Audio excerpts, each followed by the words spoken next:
You did mention Odysseus a little earlier. My friend. Yeah. My ancient friend. You've been having a bit of a look at Odysseus, the story by Homer, of course. And what has that meant for you? Because you've essentially reimagined, I understand, that story for a contemporary audience. What does that involve? It involves thousands of hours of stress.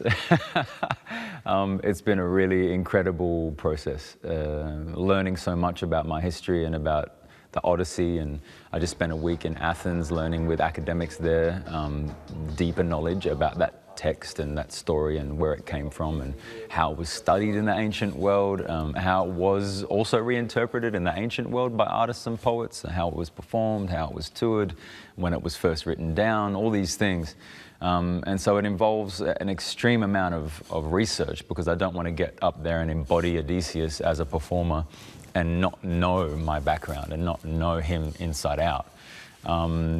But at the same time, it's also about letting go of the academic, intellectual side of things and embodying the emotion of a character, you know. What does Odysseus mean for you?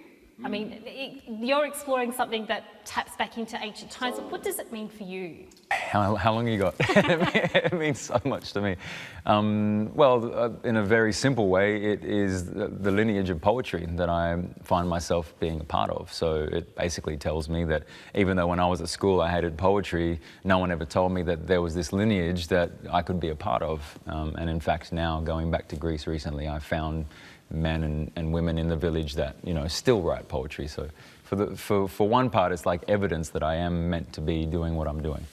And then the other part, it's the journey of humanity, his journey home from the Trojan War that takes 10 years and he overcomes many obstacles. It's not an external journey, really, it's an internal journey. It's all of these things that we go through as men and women trying to find our way home, whether that's home in a real sense of country or home in a sense of where you feel most yourself or safe or expressive and open and honest and confident. That's a different type of home. So it's an internal and an external conversation, and it's a beautiful one, and I love it.